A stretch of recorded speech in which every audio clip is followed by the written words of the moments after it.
Hey, welcome to the Ringer Gambling Show, Friday edition. Cousin Sal here. Anthony Dabbundo, a.k.a. Tony Tokens, is here. And Danny Heifetz, wow, the Hype Master is here. You just came in flustered here, Heifetz. A couple minutes before, you were not focused. You were not zoomed up. What, are you okay? Is this going to work out? You know what, Sal? I think that, I think it's all an illusion. I think that, it's all a matter of perspective. I feel like I'm like watching you from an airplane, like you're on the ground. Well, what's going on? The lean back too. I kind of like the lean back. Look, we're in first place in the Ringer 107, man. I got nothing. I'm relaxed, baby. All right. It's lean back time. Yeah, he knows how to cut us off there, Dabbundo. We're gonna get to the 107 picks. We're gonna get to our college football picks. Hey, we even filled out a bracket, sort of. We'll show you what we're doing. We're gonna handicap those headlines. The Ringer Gambling Show is presented by FanDuel. FanDuel's got it all. Same game parlays, quick bets for jumping in live, and your way so you can build the bet that fits your parlay. Plus, don't miss out on holiday offers and surprises all month long. Download the FanDuel app or head to FanDuel.com/gamblers to get started. 21 plus and present in select states, or 18 plus and present in D.C., Kentucky, or Wyoming. Gambling problem? Call 1-800-GAMBLER or visit rg-help.com. Call 1-888-789-7777 or visit ccpg.org/chat in Connecticut. But let's recap Thursday Night Football. I don't blame anyone for being flustered after that one. 38-37, Seattle becomes the first team to ever win a game, converting a two-point attempt in overtime. Screwed up the spread immensely. The line went from Rams -1.5 earlier in the week to Seattle -1.5. Both of those are losers, but it seems like everyone I talked to won with the 39-38 result. Liars. Dabbundo, what? I don't even know what to say. I'm already out of breath talking about this. We'll get to the specifics. What'd you think? Well, I bet the under, so I did not win. Certainly did not win that one. Yeah, it was dead midway through the second quarter, I think. But I can't believe how the narrative was rewritten in real time. I think everybody was prepared and expecting to do the Darnold take, third straight time against the Rams where he didn't bring his best. And it's like, oh, you can't trust this guy, and Seattle's going to be one and done in the playoffs. And then he puts together a fourth quarter like that where they completely torched this Rams secondary, which maybe got a little too overhyped over recent weeks. And all of a sudden, the entire power balance of the NFC could change if Seattle wins the next two games. Yeah. It's bizarre, and you're right. The Rams looked like they were about to win this game by 40, and all the same old Darnold, same old Darnold narrative blew up in everyone's timeline, and then things went completely haywire. But what did you see from there, Hype Man? This was nuts. I agree. I mean, honestly, this is probably one of the 3 or 4 best Thursday Night Football games ever. I was like, yeah, Thursday, this is great. Great idea. I think you'd probably have to go back to the 28-3 Falcons-Patriots Super Bowl for the last time a game felt more like, I know exactly how I feel about all these people and what the storylines will be about everyone midway through the middle of even the fourth quarter. And then everything changed afterward. I mean, Stafford with the MVP, the Rams, Sean McVay, Darnold. It was honestly insane, but we have to talk about the 2-point conversion, man. Let's do it. They had a little luck on their side, Seattle, a couple times. So look. I think I am the most pro-ref person in media. I am hesitant to criticize the refs. I think it's a hard job. No one wants. I don't even think you're in media, but go ahead. I know what you're saying. Yeah, the way I joined the Zoom today with them. Oh my God! I mean, you're kicked off of media. Sorry, but we'll take your opinion anyway. Go ahead.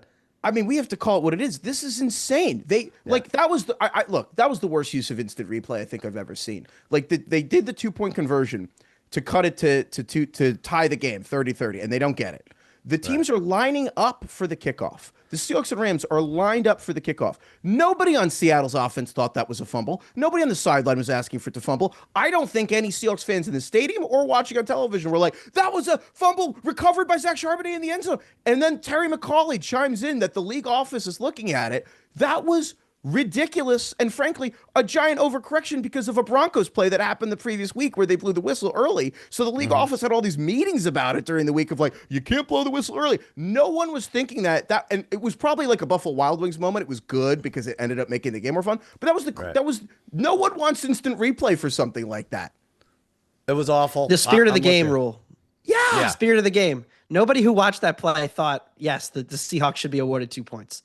That's the real thing here. And honestly, we see it in soccer too, where it's like minutes after a goal happens, people are like, actually, there was a foul there, or there's a penalty because it like grazed the guy's hand. We see that in soccer too. And it's just like, we don't need to over officiate these games. Hold on a second. Not But only that, the rule is the rule. So stop. Okay, the rule is I'm rule should be okay with rewritten like a some way. fumble and they blew the whistle and someone jumps on it immediately. If you're nonchalantly, like Charbonnet did, walk to the end zone and pick it up just in case, where 3-4 guys the Rams could have jumped on it had you not been so heads up, that's not an immediate recovery. A. B, I'm not even sure it was a backward pass. So I think there's too much wrong with that. I totally agree. Don't even get me started on the recovery by Sharp and all that stuff, but I think that this to me is the point. My issue with replay is Pandora's box, because if you want to start replaying every play in the game, everyone's going to hate it. So you have to decide where the line is. I think the current rules as written is smart. It should be clear and obvious to overturn a call on the field. Now, what does clear and obvious mean? I think it's really obvious what clear and obvious means. Here's a rule. If you have to watch the instant replay 3 times and you still don't know, that's neither clear nor obvious. If you have to watch these backwards pass and slow it down, they played it on television 9 or 10 times and people still weren't sure. That's not obvious. That I don't know where the line is, but that's over the line, literally. Right.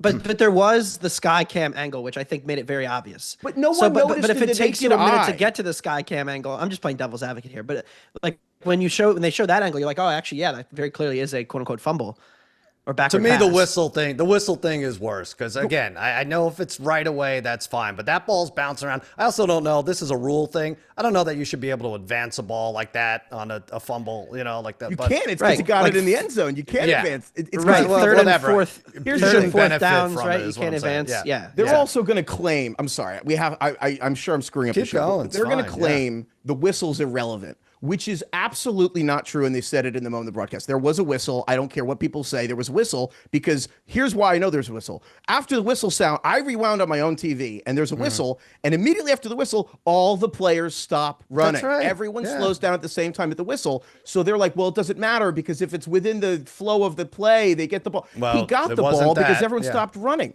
Right. Yeah, exactly. Yeah, again, I get it if there's a whistle and an immediate recovery on most of these where the recovery is, 4 inches from the actual fumble, not 4 yards forward when everyone's stopping. All right, so that was one play. There was another play where the Rams had to settle for a field goal. And I don't want to get on the refs here, too. The Rams blew this game. They should have won this. I really thought they were up by 3 touchdowns. I was thinking, how much am I going to put on the Rams to win the Super Bowl? They can't blow this. Now they've blown 2 games like this. They might have blown the 2 worst games of the year. This one, like we saw last night, and don't forget about that Eagles one. They're up 26-7. And now I wonder, what does this mean, Dabbundo, in terms of going forward? We know Seattle is in the catbird seat to get that and go over the odds, but to win the West, they're minus 135. To be the number 1 seed, they're minus 135. What does this mean going forward for either of these teams? I think it meant more certainly to Seattle. I mean, I think the Rams can go on the road and win and be fine. Yeah. I still think the Rams are as good as any team in the NFL, and I think it'd be wrong to write them off. But the bye and the extra home game do matter, certainly. And yes, it's going to be a road game, probably Tampa or Carolina for the Rams, and like you would trust and expect them to be a pretty significant favorite against both of those teams. Close to a touchdown, But I would think. Yeah. yeah, Carolina, definitely at against least. Carolina. Yeah. Yep. And probably 4.5 against the Bucks. So you Sure. you feel good about their matchup there. But the math gets harder. Just pure odds. Seattle now in the driver's seat has a clear advantage because they get to play all those games potentially at home. Right. Heifetz, first team to have 500 plus yards and a +3 turnover margin and lose. Like every week, I feel like we see this is the first game ever where so-and-so happened. And this time a really good team is on the other side of that.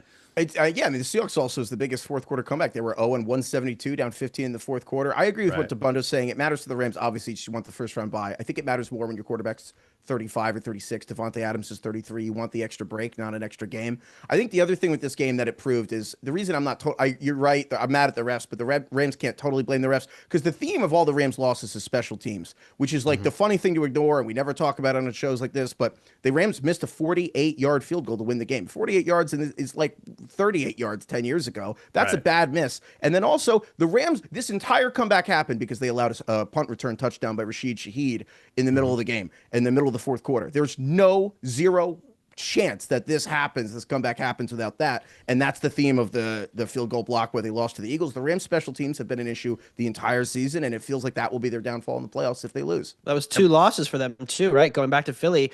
And honestly, like the funny thing about this Rams team, and I'll still say this, they still have not had a game yet where they've been like truly outplayed. You look at their 4 losses. Eagles, Yeah. we all watched that game. Last night, the loss to San Francisco, where Stafford threw for almost 400 yards and Kyron fumbled inside the 5-yard line going in for the win. And then even the Carolina game, Stafford threw a couple the other way, but the Rams had over 7 yards per play in that game. So this offense is still, I mean, we haven't seen Seattle's defense get beat like that probably since Tampa in week 4.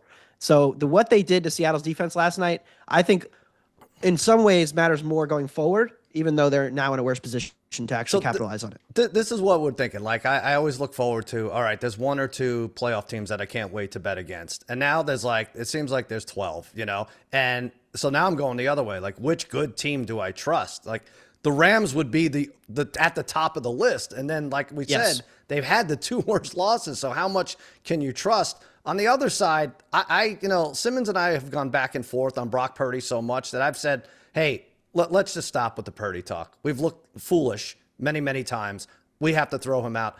I have to put Sam Darnold in that category right there. I mean, he was absolutely awful. You thought he could throw like 5 interceptions. His stats ended up being okay, 22 for 34, 270, a couple touchdowns. The 4 sacks he took, 2 or 3 of them could have been avoided. And on the other hand, this guy has 25 wins in 2 years. And we're not done with this season, Heifetz. I mean, this is remarkable what he's doing. I hate to say it, but I agree. I mean, I think that, if you look at the 3 times Darnold's played the Rams this calendar year, but including the game, the Vikings he lost, we're up to something like 7 interceptions and 15 sacks. That's like a season in these 3 games. You know what I mean? Like, it's pretty unbelievable. And so I think I totally agree, because the reality is Darnold, he got the game-winning drive on like his 5th try. Like, they got the ball back, they went 3 and out. Like, they went 3 and out 3 different times in the fourth quarter. It was his 4th or 5th try in the overtime to get the. I totally agree. I don't trust Darnold after this game. Honestly, Sal, we always talk. What's the move after this? I think the move is to bet the Rams to win the Super Bowl, because of what Dabbundo said, which is that they have not been outplayed this season. And to me, Devontae Adams missed this game. And then the Rams put up 500 yards in the best defense in the entire conference. So the special teams is scary, but if that's the hole, that's the hole. That's the thing, because it's going to show up in the playoff. There's going to be a game they lose on some stupidity as a result of the kicking game or the blocking or the kick return, the punt coverage, something. It's been a problem for years. I mean, McVay remember, you can go back to a couple years ago. They've had issues in special teams constantly, and it seems like it's going to be a problem again. We'll get to our college picks a little later in the hour, but do they feel like Ohio State a little to you? Like this would be the championship game against Indiana. All right, they blew it, but we still think they're better, and it's a little tougher path. But in the end, we'll take the favorable odds now going forward as a result of the loss. That's kind of how I'm looking at it, but it is also scary. Would you have these 2 as the top 2 in the NFC? In the NFC? Yep. I think so. So what's interesting, just bear with me here as I read you these lines. Seattle, for the number 1 seed, Seattle's minus 135. San Francisco is plus 340. The Rams are plus 350. For the NFC title, the Rams are plus 270. Seattle's plus 280. And the Eagles are plus 500. And a little further down, you have the Niners at plus 900.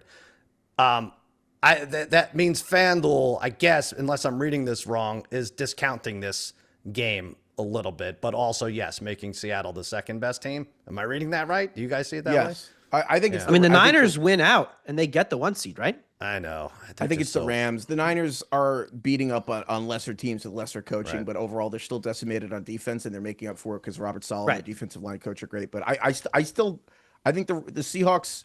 I still think it's the Rams, because you look at the Seahawks, and the only way I think the Eagles could beat the Seahawks is just that Darnold's a turnover machine sometimes. But honestly.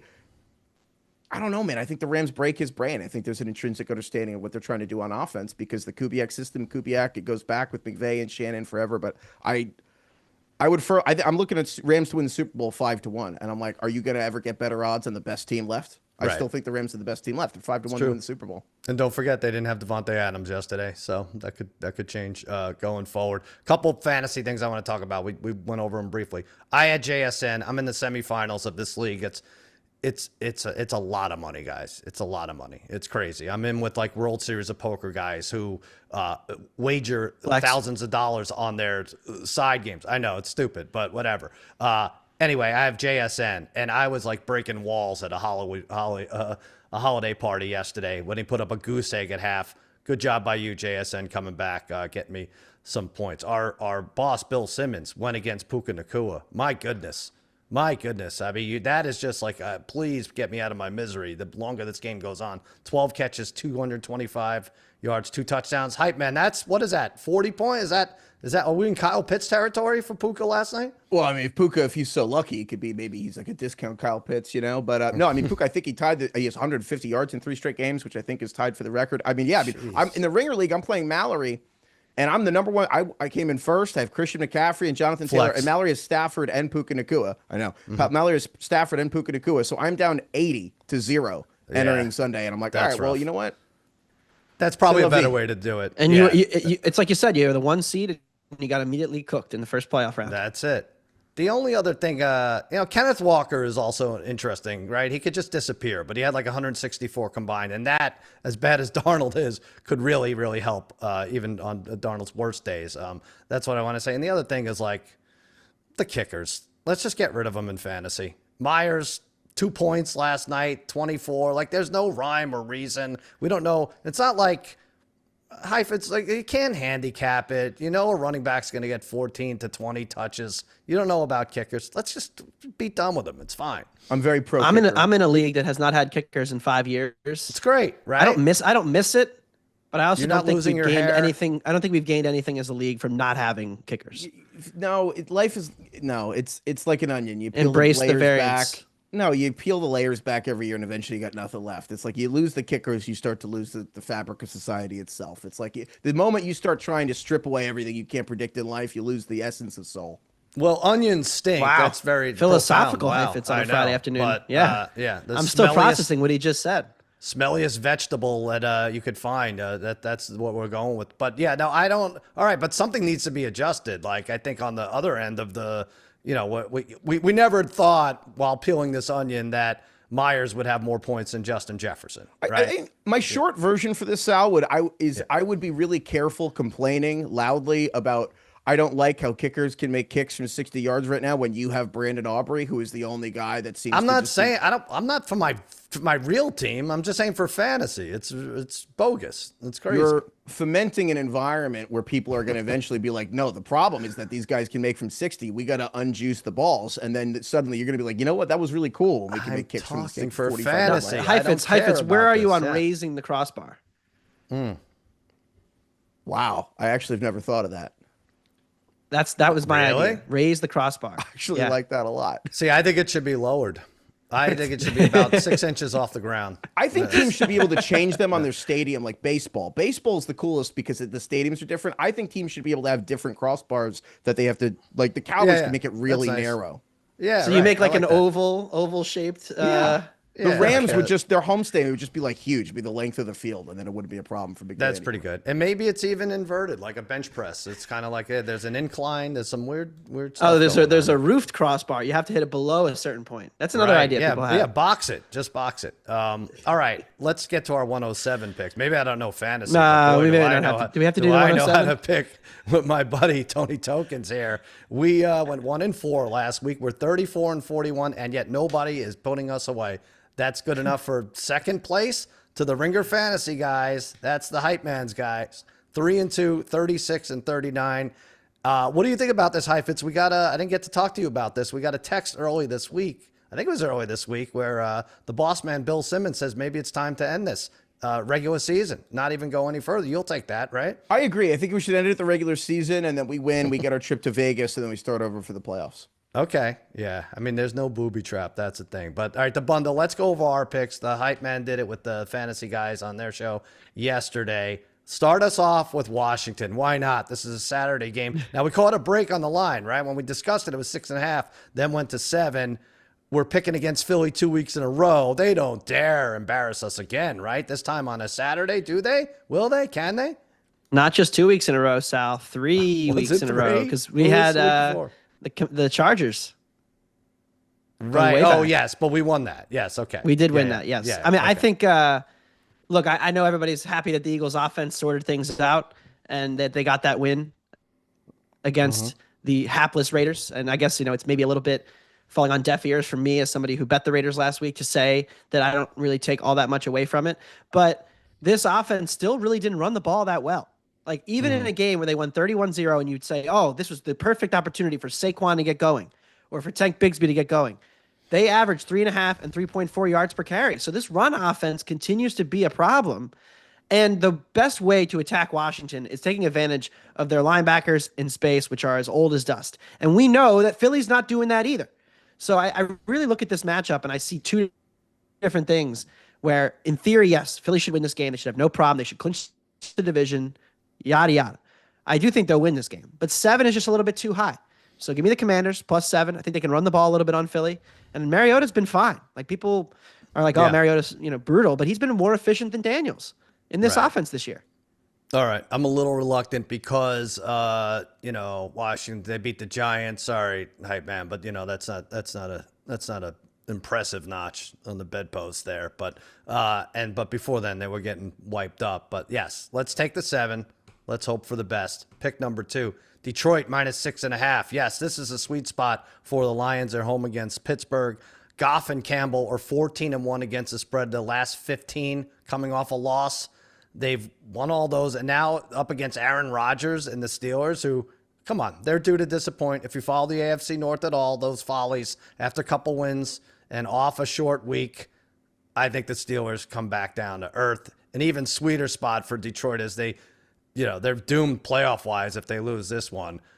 They should be able to get off to a quick start. Tomlin's Steelers have now gone 66 games scoring 7 or fewer in the first quarter. I love that this hasn't gone to 7, even though I suspect this is going to be a fairly easy double-digit win for us. Has to be a statement game for Detroit. 31-19, Lions roar to see another week. Heifetz, you like that? You don't have that. I do, actually. I think that zagging on the Steelers generally as a principle is like always going to work. And I also just think the Lions are the Steelers defense is just not prepared to stop the Lions offense in any way. Yeah. Okay. The 500 vortex, the Mike Tomlin 500 vortex, it's setting up so perfectly for them to go 9-8 and not make the playoffs. And it'll just be a hilarious. Like, if they lose this week, beat Cleveland, and then lose to Baltimore, they will go 9-8. They will not make the playoffs, and Tom will get to keep his streak.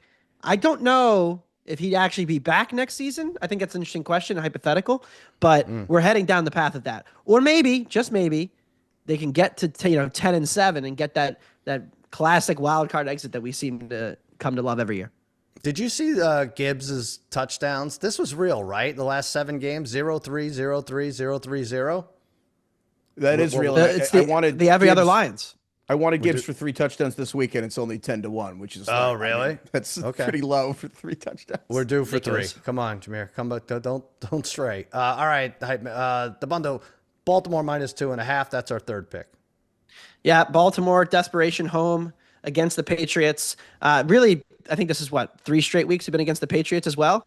So we have clearly figured out some things that we maybe don't love about the Patriots. And for me, it's the defense. I think you saw last week the limitations, covering the middle of the field, covering the tight ends, even stopping the run was a problem for them. Well, now you play Baltimore, who loves to use their tight ends, loves to use the middle of the field, has a good running game usually.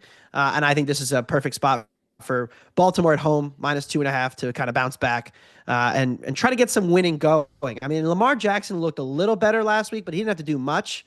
So I'm not really sure what to read into that, but I go with the Ravens. We passed on the Ravens last week at the 11th hour, and it hurt us. We went with some other bad team. Who was it? Oh, the No, Dolphins. in Miami instead. Yeah. Awful. Thanks for nothing, DJ Mike. All right. Yeah, maybe Drake, maybe's future further in doubt. Let's do it, Baltimore. We're at odds here, Heifetz. Indy +5.5.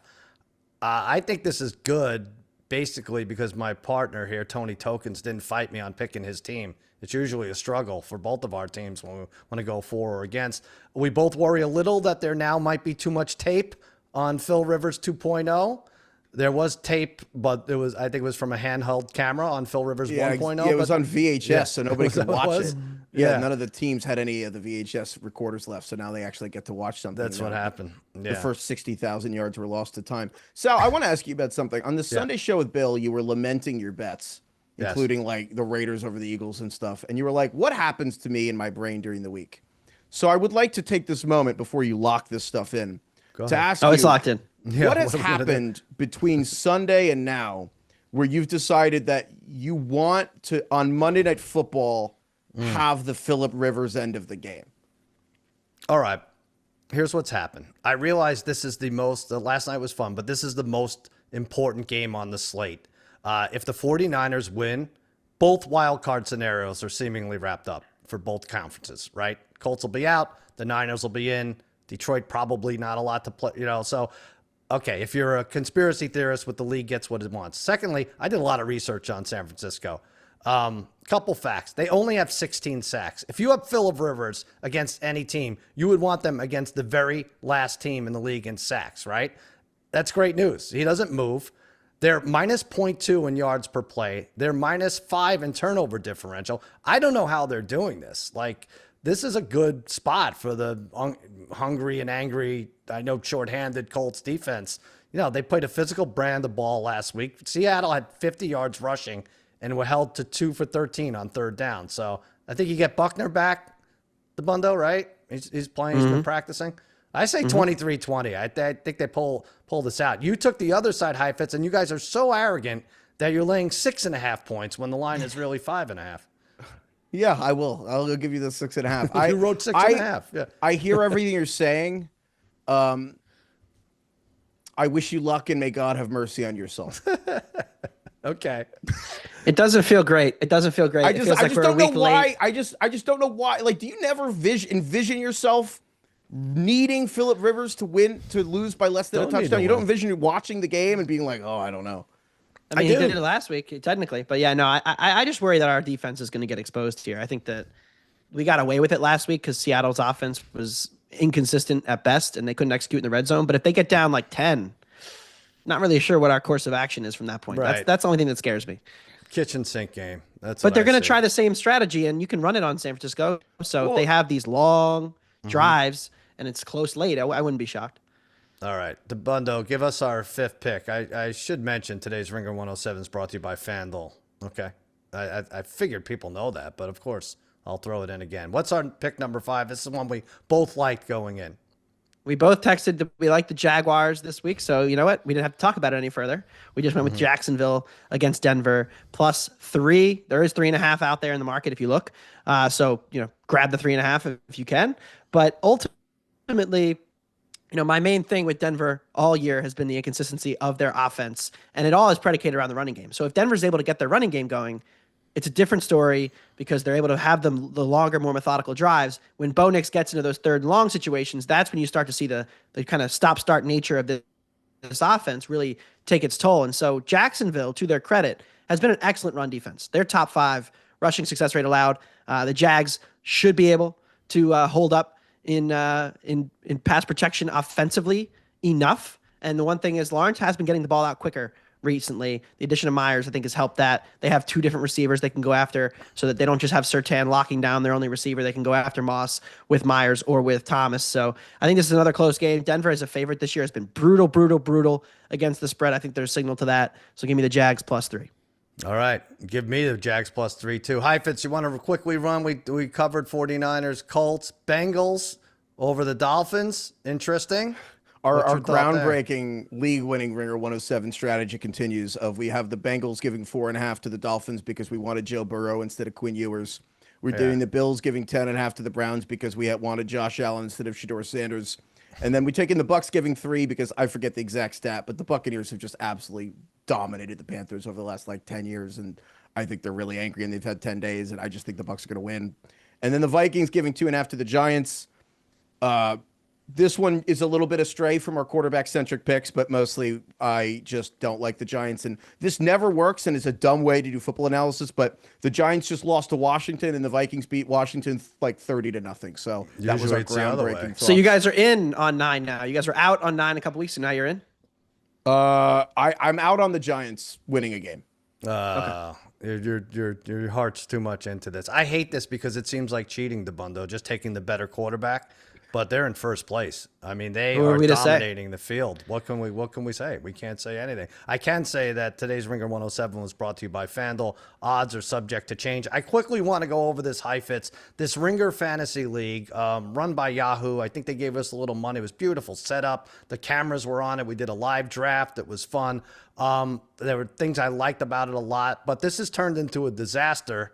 Not because I lost in the quarterfinal round. That wasn't fun either. Tate Frazier drafted the team that beat me, and then he was sent on his way. But there's more interest in the booby prize, right? And the losers bracket. Explain what's going on here, Hype Man, as you are the de facto commissioner of this slop fest. So I made a mistake, and I didn't rig the contest so that Bill would lose automatically, which in retrospect was probably a mistake. And I should have spoken to you about this before. But the issue is that Craig had one job, which was to beat Bill in the toilet bowl last week, and Craig didn't do it. So Craig lost, so Craig advances, and then Sean This is the bottom four. Set it up. The bottom four teams. 10-team play league. out. Six teams made the playoffs. Every team that doesn't make the playoffs is in the toilet bowl, and the 7th seed plays the 10th seed, 8 plays the 9, and then if the losers of those matchups then have a 2-week toilet bowl matchup, and the lowest score of those 2 weeks is the loser of the league. Now, Sean this Fennessy wrinkle is very was mad. clear. This wrinkle was announced when?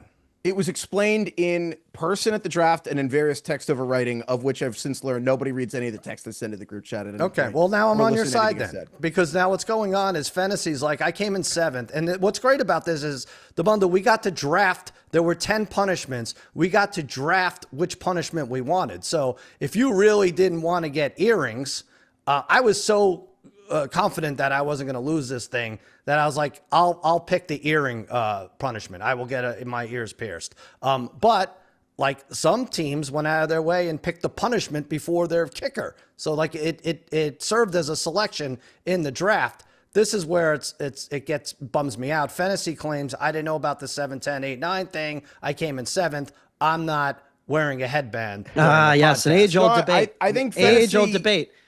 Fantasy Is says the loser of the fantasy league the regular season loser or the playoff loser? it's not Well, a debate. It's like it's through the end of the season. Why would you tell everyone to kick rocks after week 14? That doesn't make sense. It's like I've you been want in people leagues paying that do attention all both. year. I Your think it's leagues are fine. wrong. Leagues I that think do both. whichever way you go with it is fine. But was the rule clear? It If was the rule was explained clear, in- Fantasy's got to do this. I'm gonna be pissed if he doesn't do this. It was explained. I think he's going to do it. I think that look, Fantasy said, and I quote, "This league is run, or it's run." I guess it's not a quote because I can't remember, but it's basically he said various Set up by leadership- morons. Yeah, It's set up by morons. That's true. And Yeah. I'm not going to cast aspersions, but I will say I'm not the one who built my entire team around the New York Jets. I see. Okay, yeah, right, exactly. You can't throw the moron thing around. Now too here much. we get to the core of the real issue. All As right, if he didn't have Fantasy. enough eggs in his basket with the New York Jets. It is a little weird for next year. I wouldn't do it's the 7 seed kind of gets screwed for losing that in a 1-week fashion, and then it's a 2-week playoff for the actual loser. I know I'm not explaining this right, but I should maybe have he's just right about rigged that. it so that Bill would lose automatically, and I should have just not been clear about the rules, and then just whatever happened to Bill, we just change it so he's in the bracket, which that was my mistake. If it's the worst team, then, and I'm not saying anyone was like 2-12, but the 2-12 team shouldn't be allowed to get lucky in this 4-game, whatever. We can discuss playoff. tweaks to the formatting in the future. You know, it's We're like never college doing it football again. playoff. If people Yeah. offer enough money, then people can get into whatever they want. I got you. I like that. All right. So we have to make some money. I'm going to take a break here. That's what happens in this business, in media, as Heifetz says. We'll be back with football props, college football, handicapping the headlines, lots more when Ringer Gambling Show continues. All right, we're back, Ringer Gambling Show. Danny Heifetz starting to break how to adjust his chair and his camera. I mean, it was like a whole yoga routine. Are you okay? Yeah, you seem winded we'll now. see. I don't know. This is, we're figuring it out, right? All right. Well, I'm I going was to intimidated by how much taller he looked than us on the beginning. Yeah, really. Yeah, lower your chair, lower the crossbar. We're good. Heifetz, hit us with a player prop for Sunday morning or Monday or Saturday. We have games Saturday. Oh, what a weekend this is going to be. I like a lot of props this week, but the one, Jacoby Brissett over 249 yards. I mean, the Cardinals are just throwing the ball a ton. They have no running game. They're down their top 3 running backs. the Falcons have allowed that number quite a bit, right? Like I think 4 or 5 of the last 7 games. I just think the Brissett thing's not automatic, but I really am confident that's going to hit. Yeah, I had him under against the Texans. I'm like, my God, Texans allow like 150 yards per passer, and they're in every game, and there's no junk time. Nope, he crushed that number. All right, Dabbundo.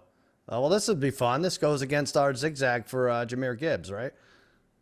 Yeah, I'm going to go Jahmyr Gibbs, longest rush, over 17.5. We've seen Pittsburgh's run defense have problems with explosiveness all year. You get Gibbs indoors on the fast track. This is a favorable matchup for the Lions' run game, as much as it is the pass game as well.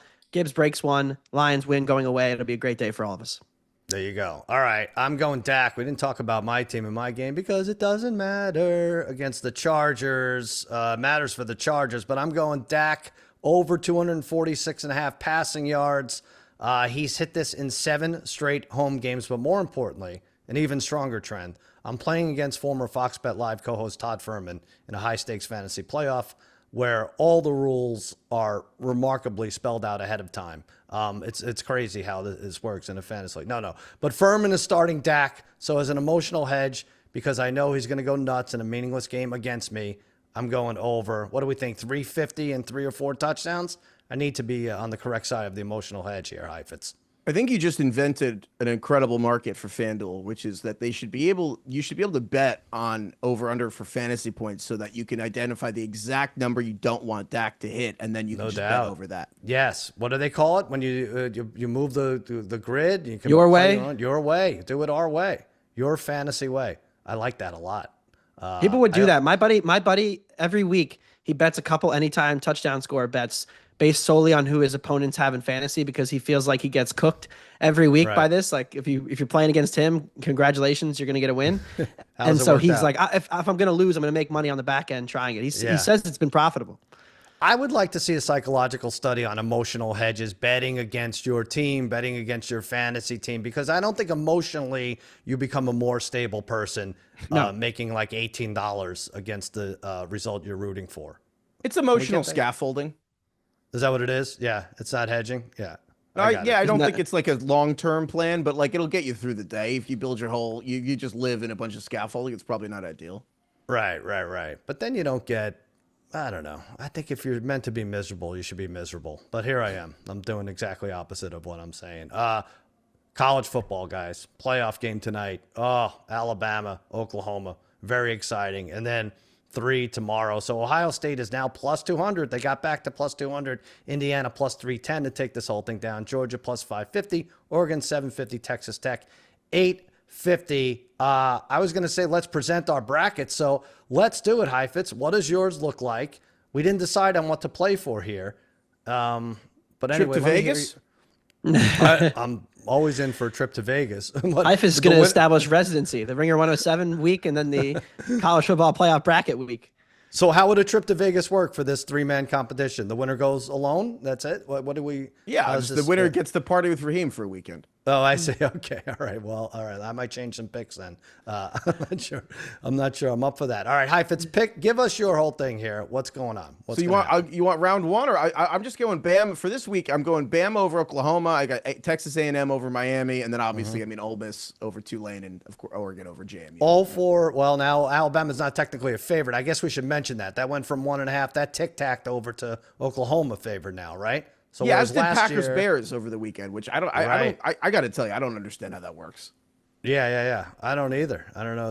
It's fantasy your way. It's FanDuel's your way. This is the way they do it. But okay, so you had what was all 4 favorites advancing. You have any upsets in the second round? It depends how you count. I mean, Texas Tech is a higher seed, but will they be favored or underdogs against Oregon? They're like a 1-point underdog. I saw the look ahead. I'm allowed to look at those. Yeah. Dude, cheating on the college guess the lines. Bill. Right. So I mean, Texas Tech over Oregon. I got Indiana over Bama. I got Georgia over Ole Miss, and Ohio State over Texas A&M. I don't know. It's boring, but I have Indiana over Tech, and then I have Ohio State beating Georgia. So I just have the Big Ten finale again, and I have Ohio State winning that. So yeah, the most basic thing possible, because if you're taking the Phil Rivers and the Colts because the NFL gets their way, I think the college football is just a story of big people crushing little people. All right. I have it a little different than that. I have, Well, I just think you're getting a nice price for the Buckeyes. We talked about like where the Rams are right now, but before that IU game, the Big Ten championship game, they were plus 150, plus 145. Now you get them for plus 200. You get the added value because they lost the game. And honestly, what's the difference between the 1 and 2 seed right now? The Ohio State would draw Georgia or Ole Miss. IU has Texas Tech or Oregon. I'm not sure which spot I'd rather be in. I also like Ole Miss to upset Georgia. So that's where I'm going in there. That's my big upset in there. But as far as Ohio State, I think that defense is lights out. They have a consensus top 10 pick in Caleb Downs. They allowed 13 points to the Heisman Trophy winner in that game that everyone's going crazy about. They've allowed 9 points a game defensively over the last 6. Brian Hartline, the offensive coordinator, is on his way out, but I think he's got something to say first with Carnell Lake and Jeremiah Smith and Bo Jackson, guys. Not enough to do about Ohio State having a freshman named Bo Jackson, and he's an excellent running back. Right? He's not the Tecmo Bowl, but he's a freshman. I think it all adds up to Ryan Day's boys, favored in every game. They're going to win. I have Bama, Oregon, and Ole Miss are my other 3. 2 upsets, Oregon over IU and Ole Miss over the Bulldogs. That's my final 4. What do you have, Dabbundo? I don't expect you to follow that. I am pretty chalky too, but I'm going Oklahoma tonight. I think that the Sooners have an advantage defensively at home. Special teams could be a big part. It's been a problem for Bama. And also, Simpson has not been good. He's had half of his season's turnover-worthy plays in the last 4 weeks. So I'm not really trusting him. But I have A&M, Ole Miss, and Oregon, as expected, the chalk this weekend. I do think Oregon upsets Texas Tech next week, although upset is a stretch because I think it's a pick 'em.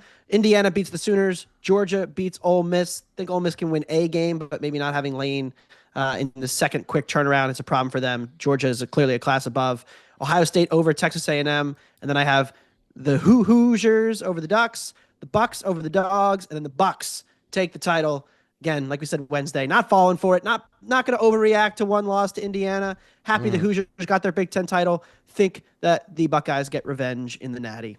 So we all have Ohio State winning, but and there were favorites, all 4 favorites won and covered easily in the first round last year, but there were upsets after that. All 4 bye teams lost their game last year, but you guys are really not calling for any of that nonsense, huh? Well, it was a weird thing last year too, though, because like everybody kind of knew the bye teams were not as good. Like Georgia didn't have their quarterback, right?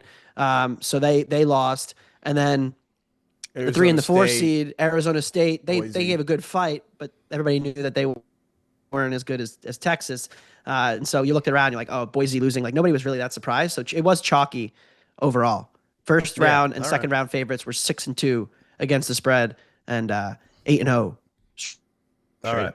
I'm very excited. So much going on. Hey, we're going to take a quick break, and then when we return, we're going to handicap these headlines. There are headlines today, and we have our best bets for Friday, all coming up on the Ringer Gambling Show. Don't you go anywhere. All right, we're back. Ringer Gambling Show Friday edition. It is time to handicap the headlines. Let's do it. We have a couple here I want to go over. Last night, Nuggets superstar Nikola Jokic broke Kareem Abdul-Jabbar's record for career assists by a center.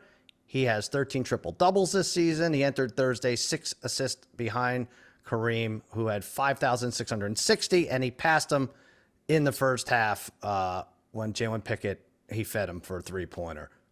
Unbelievable. I don't know. I don't think I could say enough about him, and I don't think anybody says enough about him, Dabbundo. That's all I'm going to say. I don't know where the bar is where we get kind of Jokic fatigue. Like usually by now with a player who's been as good as he is, like even SGA, you see like, oh, the foul baiting or people look for reasons to kind of tear them down.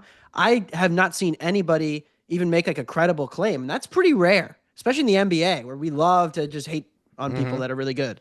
So I think that is unique. But why don't we mention him? Is it just not put the time in yet to be mentioned in with the absolute greats? Hype man? Because he likes horses. He's not doing PR like all these other NBA guys. He just goes back to his maybe why hometown he's and just more races popular. horses. All right. Maybe that's why he's more popular. I genuinely think that Jokic was better than every single Broncos quarterback between like 2017 and 2023. I think he actually gave him like 5 days and he could have played quarterback for the Broncos. He would have been fine. Interest. And he is into horses, as you mentioned. So, yeah, that would help. Let me ask you guys, and I'm stealing this because I saw this online, but who is the points leader since 2020 in the NBA? You guys want to guess? I think it's Jokic, right? Dabbundo? Giannis. No, it's Jokic. Rebounds leader, though, since 2020. Is it Jokic? I'm gonna go Jokic this time. I think I know the game that you're trying to play. Yes, you're both right. Let's do assists. Okay, this is a thinker. James Harden. I'll go Jokic. It's Jokic. yeah, let me sure throw saw this that one. coming. I mean, it's a Cam Thomas. steals since 2020. Chris This is Paul. tough, right? No, it's Jokic. Is it really Jokic? Leading It's the league? It can't be. It's Is it Jokic. actually? He's all four points, That's rebounds, assists, crazy. steals for this half of the decade. Insane. wow. Give the man all the horses he wants, hype man. They're just craziness, right? One of the He's great. also the horse. He's also the horse leader. I'm Nobody crushed really because is horse. I've never seen Yeah. Jokic play in person. Every time he comes to DC, I'm never in town, which is crushing because he played water polo. Everyone always brings up other stuff, but the water polo thing makes so much sense when you think about the way he's trying to just throw the ball. It does. Yeah. Like he's used to just being on water till his shoulders, and like I actually think it changed the way I watch him play. Water polo goals since 2020. Go ahead. Dabbundo, Well, guess. assists, it's actually James Harden. It is Harden. That one's hard. Yes, he does very well in the water. All right. So that's that. Good job by you, Nikola Jokic. Bad job by me all week, all month, all year. Since this was announced, I'm like, I am not touching this Jake Paul, Anthony Joshua fight. Well, guess what? It's tonight, and I'm touching it. I'm touching it big, Dabbundo. Why am I doing this? What the hell? You're not betting. You're not actually betting Jake Paul, though, right? I am not betting Jake Paul. Okay, But good. Can I ask you? All right, making sure. we have to cut to the matter here. I bet a lot on Tyson, just to give it some color here. I bet Why? a lot on Tyson. That was really stupid. That was just like that Nostalgia. was me. That's all it was. That's all it was. It was nostalgia and it was stupidity. But I think this is a set. Well, I know this is a sanctioned fight. It's 8 rounds. You get minus 1,200 for Joshua, plus 830 for Paul. I'm taking Joshua by knockout at minus 360 and expecting no shenanigans. A year filled with shenanigans across the board. I think it ends on the level. Go ahead, Heifetz. What were you going to ask me? I have so many questions, but like just to cut to the matter, you're telling me in 2025 you're betting on boxing being on the level? Is that the premise that you're betting on?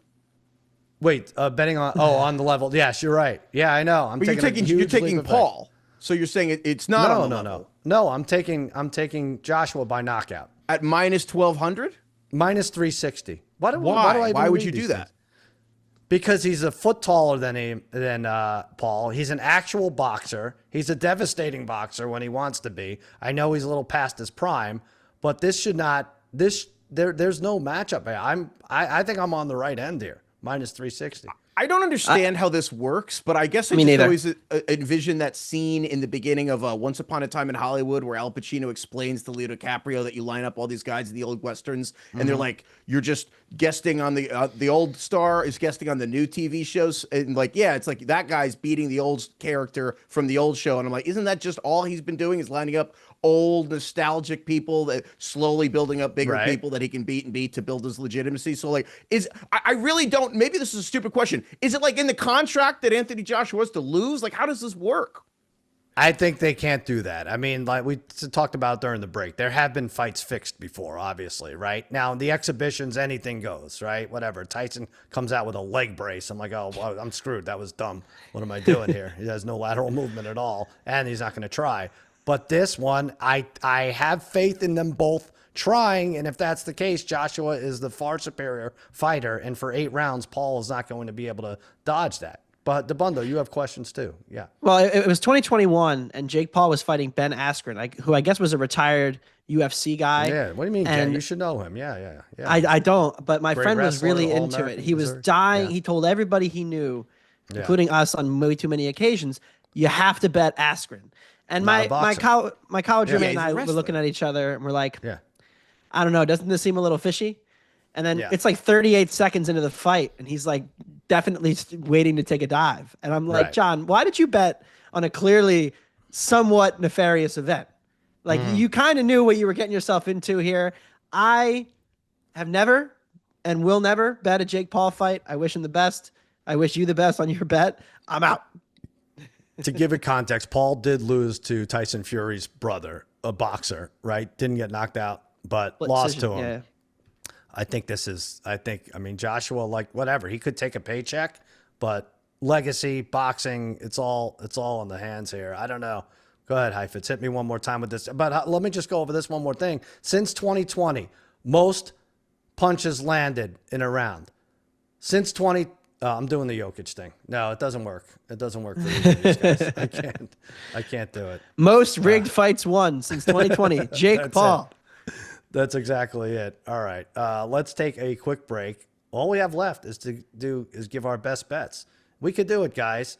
Stay here. Don't go anywhere. Just watch this 2-minute commercial, and we'll be right back. All right, back. Ringer Gambling Show. Let's do it, guys. We've given picks, thoughts, everything. You guys killed me for my Jake Paul, Anthony Joshua analysis. Let's do our best bets for Friday. Big game, playoffs. Dabbundo, you're straying from me and the hype man. What are you doing? We're going head to head. Boomer Sooner. Yeah. Yeah, I talked about it earlier. I don't really trust Alabama at all, especially on the road here. And it really comes down to Simpson not playing his best football down the stretch. There's been some rumors, some Twitter doctors who think that he's nursing some kind of injury that they don't know. Oklahoma's secondary is elite, as we know. And then the other big advantage for Oklahoma on paper, top 20 special teams unit. It's been a problem for Alabama. Give me the Sooners to win this one. Should be a fun game tonight, and probably a pretty ugly one, to be honest. Heifetz, tell him why he's wrong. Well, I mean, it's hard to argue with the Twitter doctors. You know, they've never gotten anything wrong in the past. They're wrong like 38% of the time. It's a funny game. Neither team can run the ball. One of Oklahoma's quarterback got thumb surgery. Ty Simpson looks like he got thumb surgery. But I'm going Bama because Oklahoma had like a quarter of their takeaways the entire season versus Bama the first game, and I just think that was kind of a fluke. And I just think Bama's gonna have a way better time passing the ball than Oklahoma I do will. too, and that's why I'm betting Ty Simpson 2 or more touchdown passes plus 125. He's had 2 or more in 5 straight road games. Speaking of 5 straight, I've given out best bet winners on these Ringer Gambling, not including Sunday. 5 straight shows, not going against him in any fantasy leagues, but Simpson is getting plus money for 2+ touchdowns. Let's get it. Plus 128 for the Tide trendsetter. That's going to do it for another episode of the Ringer Gambling Show. We really did it this time. For Anthony Dabbundo, a.k.a. Tony Tokens, and the hype man, Danny Heifetz, I'm Sal, saying so long, and may your parlays be prosperous. Must be 21 or older and present in select states, or 18 or older and present in D.C., Kentucky, or Wyoming. If you have a gambling problem, call 1-800-GAMBLER or visit rg-help.com. Call 1-888-789-7777 or visit ccpg.org/chat in Connecticut. You must be 21 or older and present in select states. For Kansas, in affiliation with Kansas Star Casino, or 18 or older and present in D.C., Kentucky, or Wyoming. If you have a gambling problem, call 1-800-GAMBLER or visit fanduel.com/RG, 1-888-789-7777 or visit ccpg.org/chat in Connecticut, or visit mdgamblinghelp.org in Maryland. Hope is here. Visit gamblinghelplinema.org or call 800-327-5050 for 24/7 support in Massachusetts, or call 877-8-HOPE-NEW YORK or text HOPE New York in New York.